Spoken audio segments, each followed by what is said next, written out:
Hola, ¿qué tal? ¿Cómo están? Espero que muy bien. Bueno, soy nuevamente Mónica Chávez.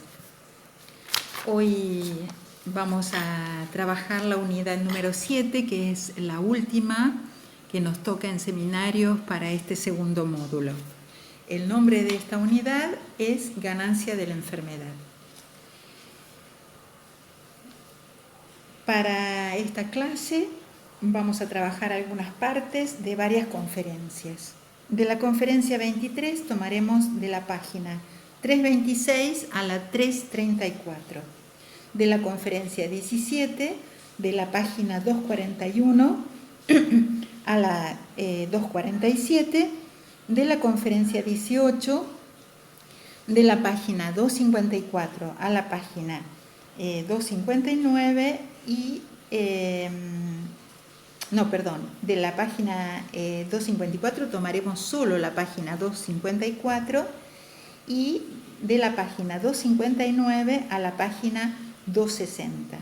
Y de la conferencia 19 de la página 273 a la 275. Igualmente, si tienen alguna duda, está escrito en el campus. Si bien presenté la vez pasada como un tema nuevo, en realidad vamos a ver que este tema es más bien un punto de llegada, que engloba los temas que ustedes estuvieron trabajando en este segundo módulo del programa. Freud nos va a presentar al síntoma en estas conferencias como una formación de compromiso y por sobre todo como una satisfacción sustitutiva. Y nos va a explicar con ejemplos que los síntomas tienen un sentido. Ustedes ya vieron en varios textos al síntoma como formación de compromiso, es decir, como el resultado de un conflicto psíquico entre dos partes en pugnas. También saben, por todo el recorrido que hicieron, sobre todo en prácticos, que los síntomas proveen una satisfacción sustitutiva. En los primeros textos de este módulo vieron que el síntoma figura la práctica sexual de los enfermos. E incluso pudieron entender esta afirmación a través de un caso clínico, el caso Dora. En cuanto al hecho de que los síntomas tienen un sentido, esto está dicho y ejemplificado desde los primeros ejemplos clínicos. Por ejemplo, los síntomas de Elizabeth. Recuerdan que los trabajaron en teóricos.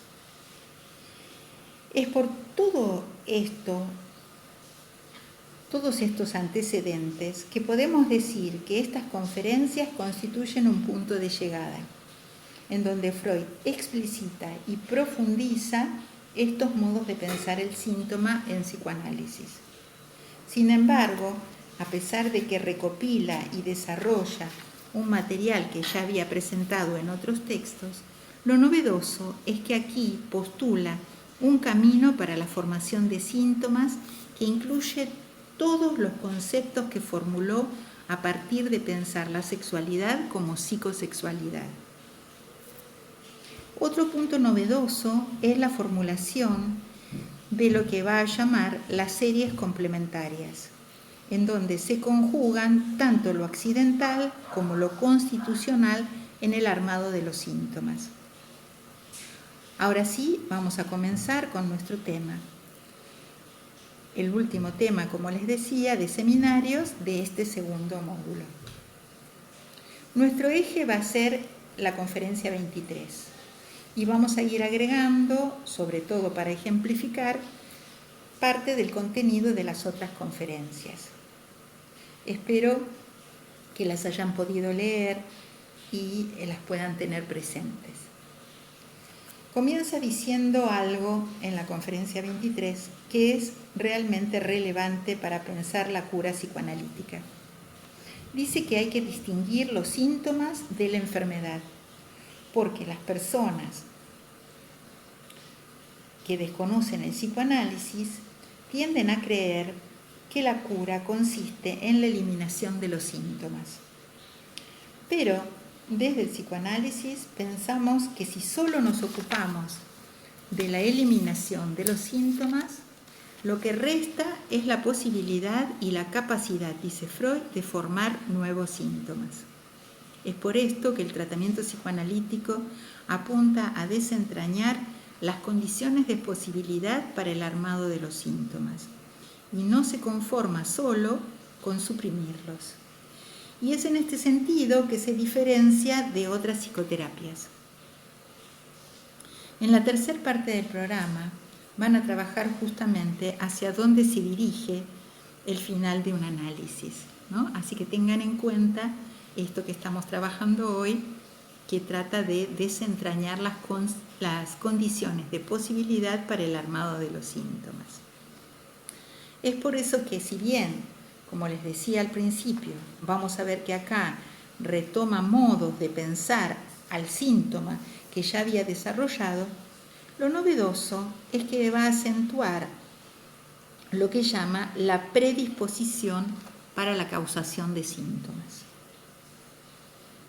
Llama la atención el modo en que, en primer lugar, describe a los síntomas. Dice que los síntomas son actos perjudiciales o al menos inútiles para la vida en su conjunto. Dice que a menudo la persona se queja de que los realiza contra su voluntad y conllevan displacer o sufrimiento y que su principal perjuicio consiste en el gasto anímico que ellos cuestan y en el gasto que se necesita para combatirlos. Fíjense qué maravillosa descripción. Si pensamos en cualquier síntoma, vemos que se puede encuadrar dentro de ella. Piensen, por ejemplo, en un ritual obsesivo, en el que hay que caminar solo por determinadas baldosas, cruzar la calle, comenzando y terminando con el pie derecho, mirar 3 veces a la izquierda y una a la derecha, tocarse la cabeza al llegar a la esquina, ¿no? Ese podría ser un ritual obsesivo. O todos los recorridos, precauciones y cuidados que se toman para evitar encontrarse con un perro cuando se tiene una fobia a los perros, por ejemplo. O cuánto de inutilidad y gasto psíquico conlleva una parálisis histérica de un brazo, por ejemplo. En las 3 neurosis de transferencia, los síntomas pueden describirse del modo en que los describe Freud en esta conferencia 23. Otra cuestión importante, llamativa y novedosa es que aquí termina de establecer que si bien los síntomas pueden ser muy diversos e incluso en algunas personas pueden no presentarse, todos somos neuróticos, pues en todos nosotros están dadas las condiciones de posibilidad para la formación de síntomas. Y es justamente para poder plantear estas condiciones de posibilidad, o lo que podríamos llamar la predisposición para el armado de los síntomas, que va a desarrollar primero el camino de la formación de síntomas y luego la presentación de las series complementarias. Para poder recorrer este camino, comienza por recordarnos que el síntoma, al igual que las otras formaciones del inconsciente, es una formación de compromiso. Es decir, que los síntomas son el resultado de un conflicto psíquico y que en su construcción vemos que están presentes tanto la defensa como la libido. Es decir, que no solo se produjo un proceso defensivo, sino que la libido insatisfecha tiene que buscar un nuevo camino para su satisfacción.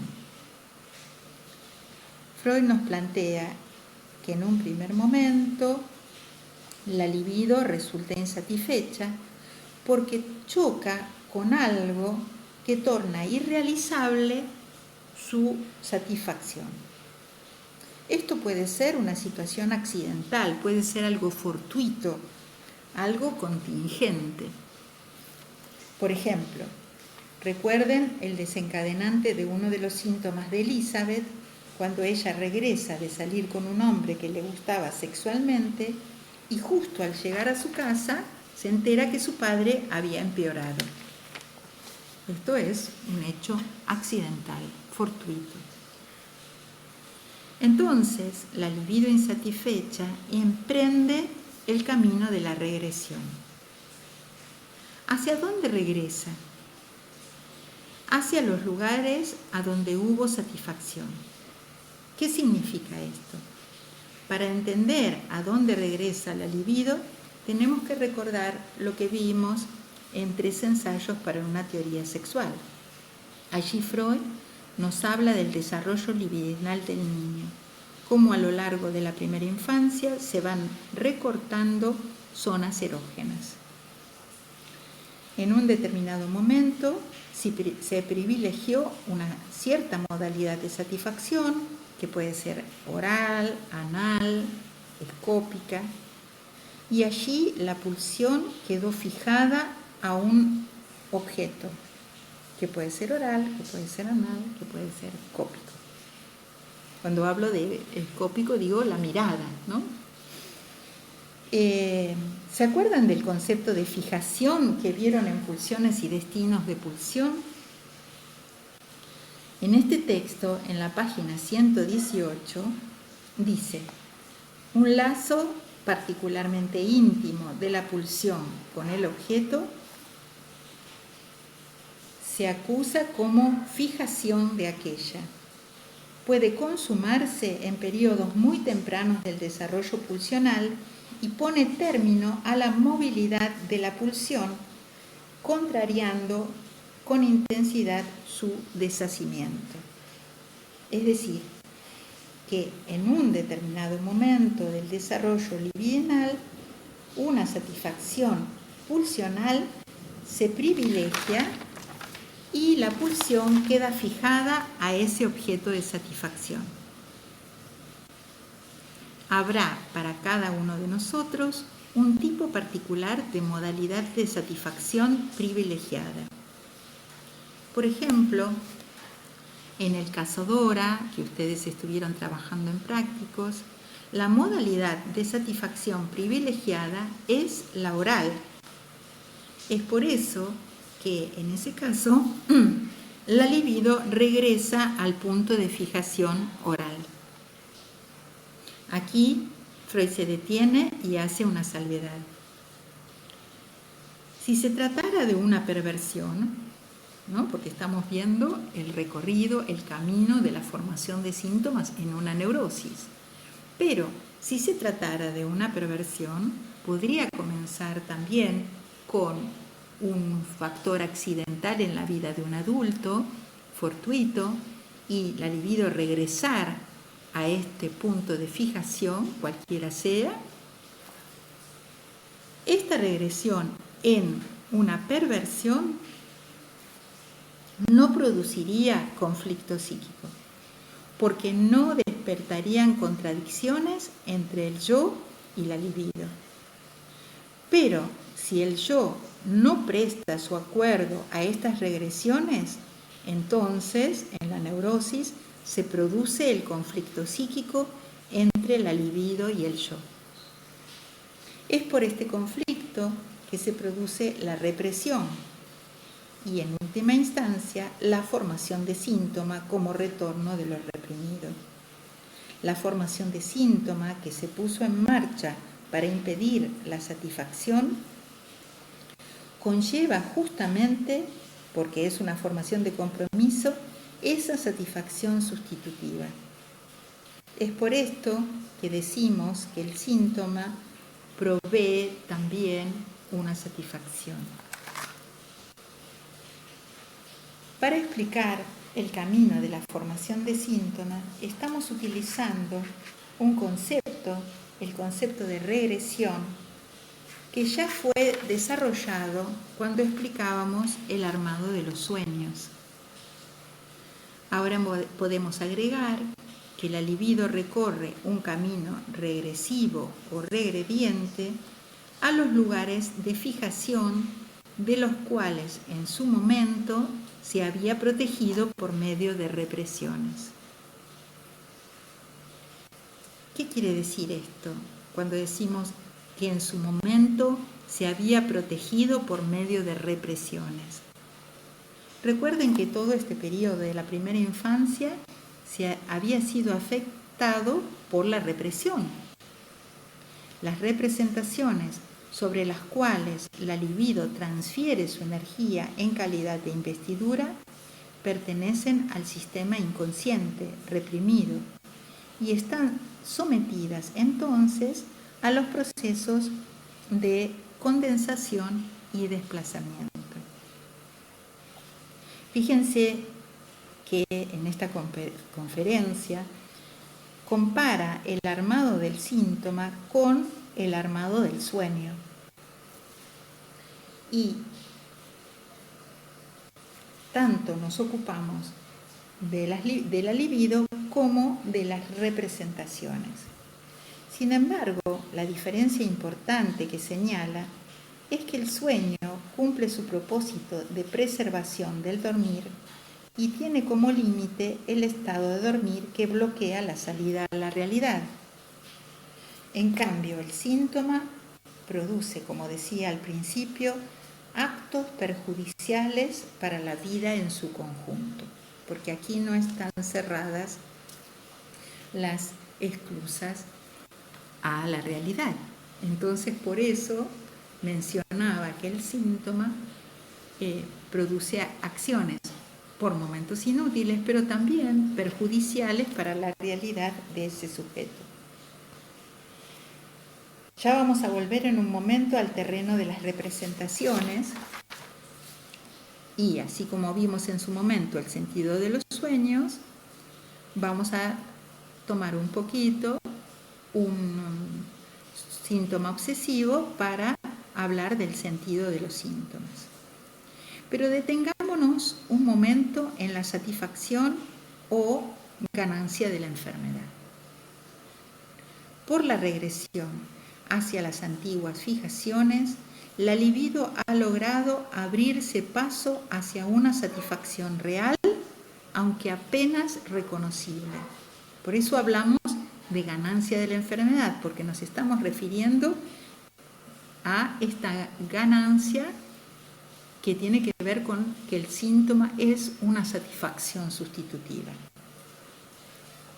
Pero sin embargo, a pesar de hablar de una satisfacción real, dice que esta es apenas reconocible. ¿Por qué dice apenas reconocible? Porque a pesar de que se trata de una satisfacción pulsional específica, por ejemplo, una satisfacción oral, como decíamos hace un rato en el caso de los síntomas de Dora, no es vivida por el yo, efecto de la formación de compromiso, como algo placentero, sino que más bien se vive como un sufrimiento. Es por eso que Freud dice que la modalidad de satisfacción que aporta el síntoma tiene en sí mucho de extraño. Es irreconocible para la persona. Se toma como justamente un sufrimiento o un padecimiento, porque es parte del conflicto psíquico bajo cuya presión debió formarse el síntoma. Por lo tanto, se da placer para un sistema, el sistema inconsciente, y displacer para otro sistema, el sistema preconsciente-consciente. Ahora vamos a pasar a una pregunta fundamental en esta conferencia que va a dar lugar a lo que se llaman las series complementarias. Antes de comenzar con la pregunta, vamos a hacer una aclaración. Si bien Freud dice que esta explicación solo se refiere a la formación de síntomas en el caso de la neurosis histérica, todo lo que desarrolla en la conferencia es aplicable a las tres neurosis. Sucede aquí como en los primeros textos. Por ejemplo, ¿se acuerdan cuando trabajamos etiología psicología de la histeria, que lo que descubre para dar cuenta de los mecanismos psíquicos que se ponen en marcha en la formación de síntomas en la histeria, luego lo puede hacer extensivo a las otras dos neurosis. Siempre es a partir de la histeria que comienzan sus descubrimientos. Bueno, entonces, vamos ahora a la pregunta. ¿Dónde haya la libido, las fijaciones que le hacen falta para quebrantar las represiones? Y comienza a responder, como adelantábamos, en las prácticas y vivencias de la sexualidad infantil, en los objetos pulsionales resignados de la niñez. Pero ¿qué es lo que predispone para esa determinada modalidad de satisfacción? Es decir, ¿qué hace que para algún paciente la modalidad de satisfacción sea una modalidad oral, por ejemplo, y en otro sea una modalidad anal? Y acá nos presenta un interjuego entre lo constitucional y lo accidental. Habla de la constitución sexual, que también llama vivenciar prehistórico, o constitución sexual hereditaria. ¿A qué se refiere con esto? ¿De qué modo se hereda esa constitución sexual? Cuando en psicoanálisis hablamos de herencia, no nos referimos a la herencia genética, sino que resaltamos con este término la importancia que tienen los otros, es decir, los otros que nos anteceden en el tiempo. Ustedes ya vieron la importancia que tiene el otro de los primeros cuidados en la constitución de las zonas erógenas. La madre o quien cumpla esa función con sus cuidados, mimos, caricias, erogeniza el cuerpo del niño y va recortando las zonas erógenas. Al mismo tiempo que transmite con sus palabras todo un bagaje que a ella misma o a él mismo lo preceden. Quien cumple la función del otro primordial está atravesado o atravesada a su vez por todo lo que se le ha transmitido de generación en generación. Y con todo este caudal de lo que podemos llamar una herencia simbólica, para diferenciarlo de la herencia genética, privilegia determinadas zonas en detrimento de otras. Este otro primordial de los primeros cuidados es también el que Freud va a llamar el otro seductor, pues introduce al niño en la sexualidad antes de que éste comience su práctica sexual infantil.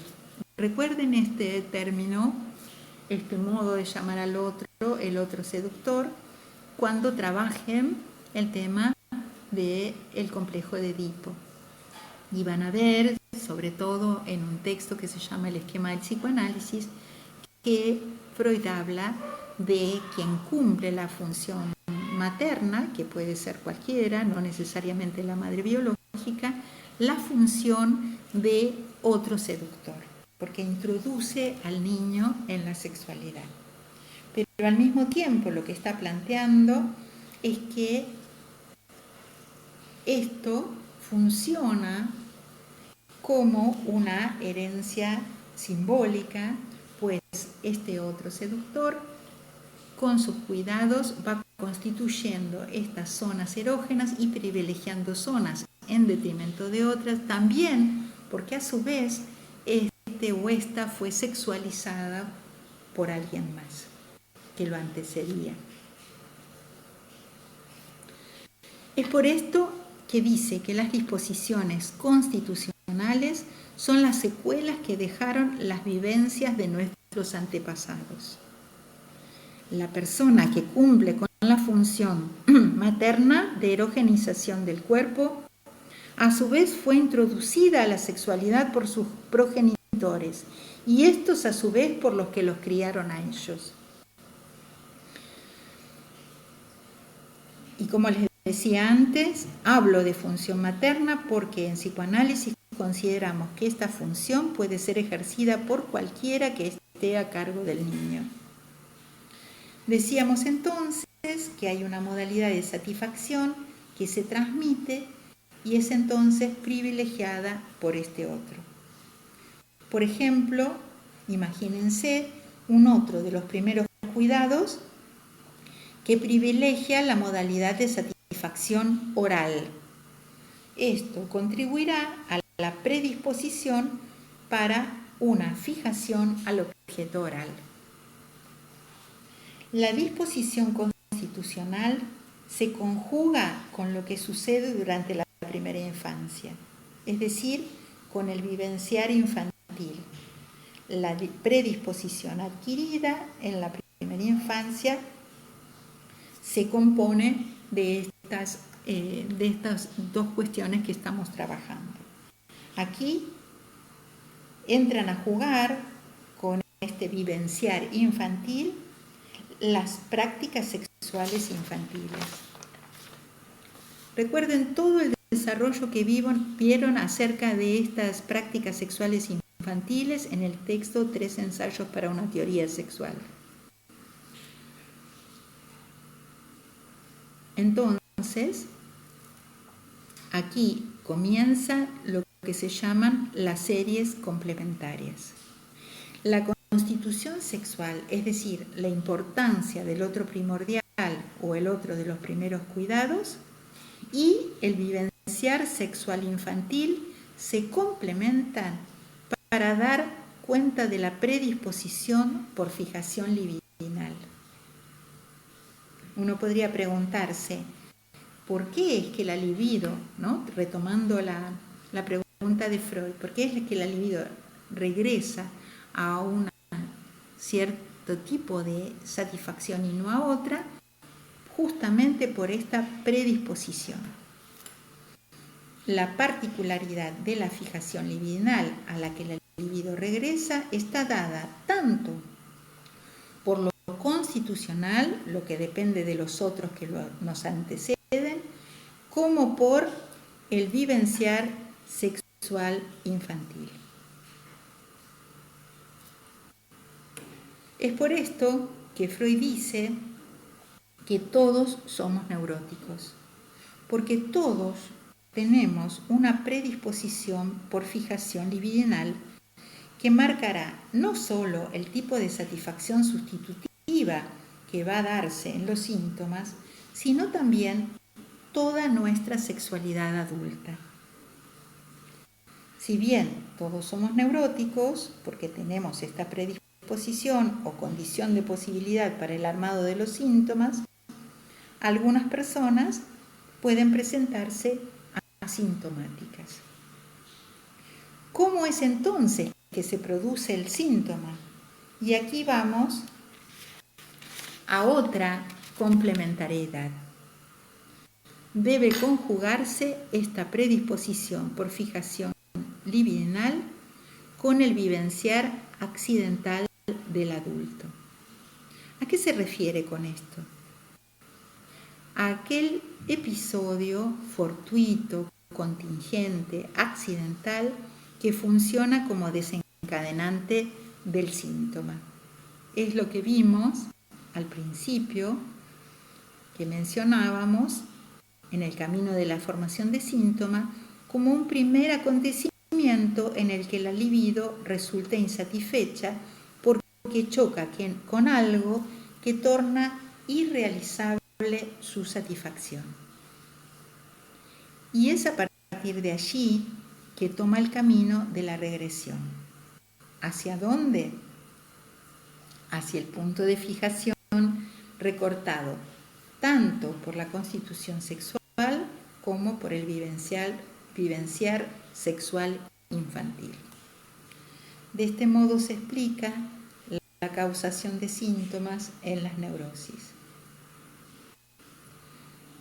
Si ustedes ya leyeron la conferencia 23, vieron que en esta conferencia hay dos cuadros, los dos en la página 330, que grafican muy claramente lo que venimos explicando hasta acá. Tanto el cuadro de arriba como el de abajo de la página son dos modos distintos de decir lo mismo. Lo accidental se conjuga y se complementa con lo constitucional en el armado de los síntomas. A esta predisposición por fijación libidinal, Freud también la va a llamar neurosis infantil.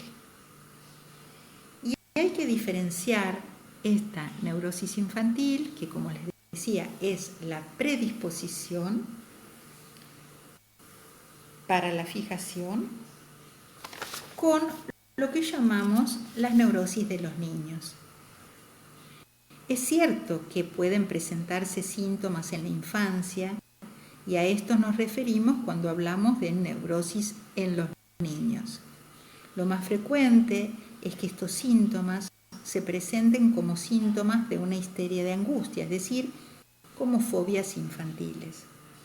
Pero cuando en psicoanálisis hablamos de la neurosis infantil de un sujeto adulto, nos referimos a la predisposición que tiene un neurótico adulto para el armado de los síntomas, con un tipo de satisfacción particular en juego.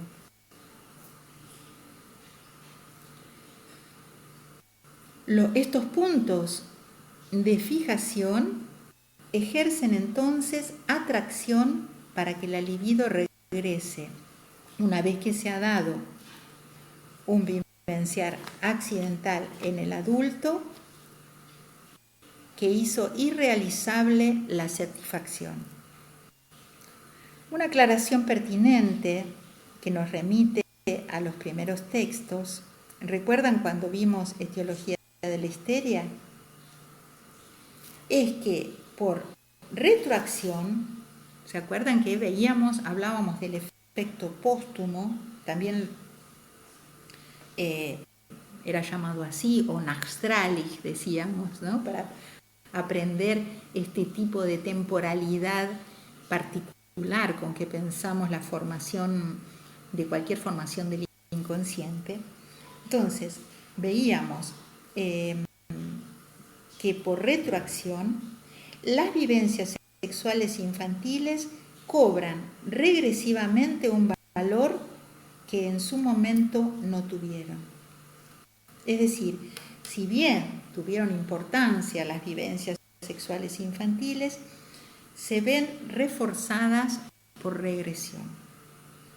Entonces, entre la intensidad e importancia patógena de las vivencias infantiles y las vivencias del adulto hay una relación de complementariedad.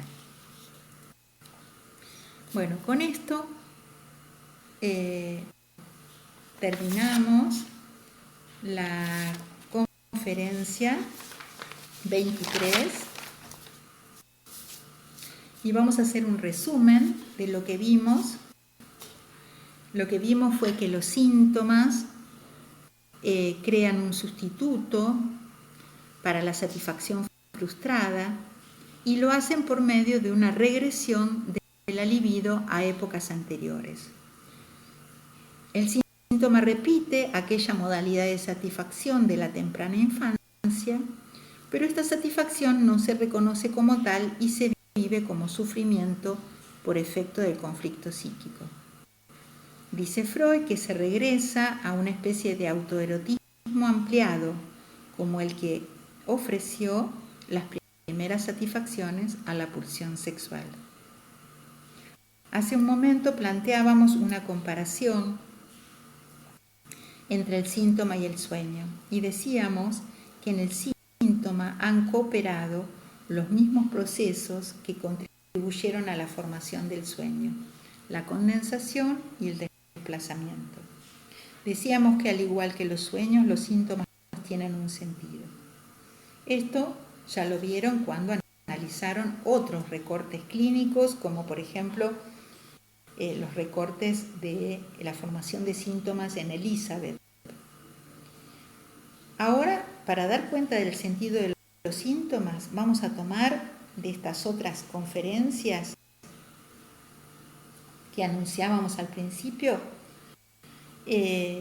la conferencia 17, la 18, la 19, las partecitas que ustedes tienen que trabajar. Un ejemplo que tiene como particularidad que ya no se trata acá de un síntoma conversivo, sino que se trata de un ceremonial, es decir, un síntoma de una neurosis obsesiva. Espero que lo lean, el ejemplo del ceremonial del dormir. Yo voy a tomar algunas partecitas para que ustedes tengan en cuenta, pero es muy importante que ustedes vayan al detalle para entender cuando Freud habla de sentido de los síntomas, a qué se refiere. Justamente lo despliega en la conferencia 17. Y dice que se trata de una paciente de 19 años a la que se presenta con 2 diagnósticos, una agorafobia, es decir, no puede ir sola a las plazas ni a las calles importantes, y que se trata de una neurosis obsesiva y ha desarrollado un ceremonial del dormir. Acá nos dice Freud que si bien en todos puede verificarse algún ceremonial de dormir, no sé, cada uno tendrá que poner la almohada en un determinado lugar, o duerme para un costado o para el otro, o se prepara de determinada manera para poder dormirse. Decimos que se trata de un ceremonial patológico cuando éste es inflexible y que sabe imponerse el ceremonial a una costa de los mayores sacrificios. Seguramente, si uno interroga a ese sujeto, le pregunta por qué lo hace, esa persona tendrá una fundamentación racional. Pero si se hace el despliegue de estas asociaciones, vamos a darnos cuenta que estas explicaciones rebasan con mucho lo racional y en muchos casos incluso lo contradicen. Esta paciente expresa que quiere eliminar toda fuente de ruidos para poder dormir, y con este propósito hace 2 cosas. Saca todos los relojes de la habitación, incluso el reloj pulsera, y además saca todos los vasos y los floreros porque teme que puedan caerse y romperse, y exige que permanezcan abiertas las puertas que comunican con el dormitorio, o más bien entreabiertas las puertas que comunican con el dormitorio de los padres. Las estipulaciones más importantes se refieren a la cama. Dice que la almohada no puede tocar el travesaño, tiene que haber una almohadita más pequeña que debe situarse formando un rombo. El edredón, o acolchado, decimos nosotros más habitualmente, tiene que ser sacudido antes de que ella se meta a la cama. Siempre está presente la inquietud de que no todo se hizo en el orden debido, teniendo que reexaminarlo durante hasta 2 horas, dice Freud. Fíjense qué llamativo, porque este componente, esto de que nunca es suficiente, lo que hace que los síntomas obsesivos se llamen también síntomas obsesivo-compulsivos. La compulsión del síntoma de la que hablábamos cuando trabajamos la vez pasada la segunda versión de la teoría de la angustia, consiste en esto: nunca es suficiente.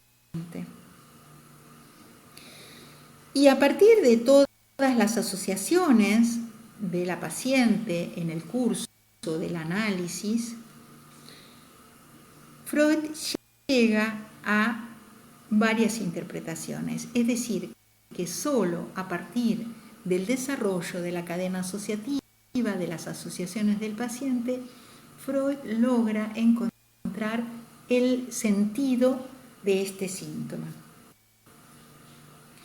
No voy a entrar en cada uno de los detalles porque me parece importante que ustedes lo lean, pero, por ejemplo, me parece interesante que se llega a través de las asociaciones al tema de que los relojes simbolizan para esta chica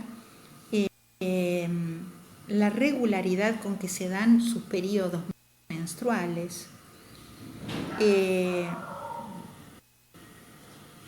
Es bastante común que se diga que una mujer funciona como un reloj si tiene su menstruación en términos de periodos muy regulares, y esto es lo que trae esta paciente.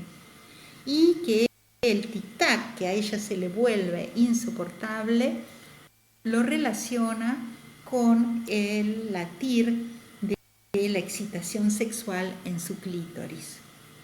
Por otro lado, los floreros y los vasos tienen una relación con la posibilidad de perder su virginidad. Esta era una chica que era virgen y que temía perder su virginidad. En ese momento era muy valorado el hecho de llegar virgen al matrimonio, y por lo tanto ella había escuchado que en algunas culturas se priorizaba el tema de que se mancharan las sábanas, ¿no? Incluso, no sé si ustedes saben, pero hace muchos años se mostraban las sábanas después de la noche de bodas para demostrar que la novia era virgen, ¿no? Mostrando que había sangrado. Todo este conocimiento lo tiene la paciente de Freud y asocia con esto. Entonces, el tema de la rotura de vasos y floreros se asocia con que ella, una vez de niña, se había cortado con una vasija y sangró copiosamente, y quedó asociado el tema de sangrar copiosamente con los vasos, las vasijas y los floreros. La rotura de los vasos significaba la posibilidad de sangrar, y quedó asociado con la pérdida de la virginidad. Después hay todo un sentido que tiene que ver con el modo de ubicar las almohadas y cómo cada almohada simboliza para ella, en ese modo de acomodarlos, la pareja de sus padres en el comercio conyugal. Incluso cuenta que cuando ella tuvo conocimiento del comercio sexual de sus padres, consiguió que la madre la dejara ocupar un lugar en la cama, y durmió con sus padres durante un tiempo, justamente para impedir el comercio sexual de los padres. Bueno, hay cantidad de detalles que me parece interesante que ustedes lo lean, pero fíjense que a grosso modo se trata justamente de algo que ustedes van a ver cuando trabajen las fantasías primordiales, como lo que Freud llama la escena primaria, es decir, que se relaciona específicamente con la sexualidad ligada a la sexualidad de los padres. Esto se da justamente en el marco del complejo de Edipo, y hacia ese momento regresa la libido de esta paciente en la formación de este síntoma, que es un ceremonial obsesivo.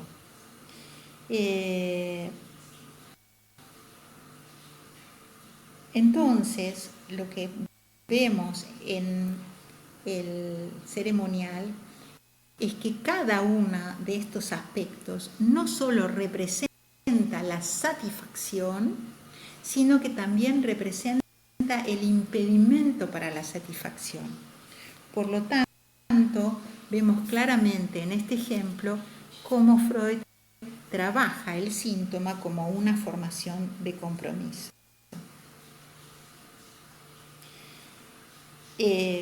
Por eso remarca, tanto en esta conferencia como en las otras, que se trata de reflejar en el síntoma las dos partes en pugna, en el conflicto psíquico.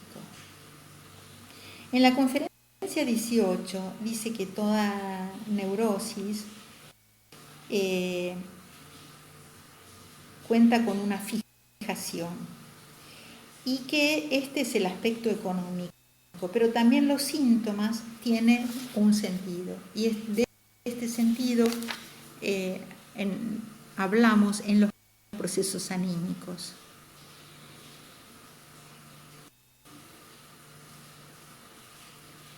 Los síntomas se nos dan a conocer, dice en la conferencia 19, como una satisfacción de unos deseos sexuales infantiles que sirven a la satisfacción sexual de los enfermos.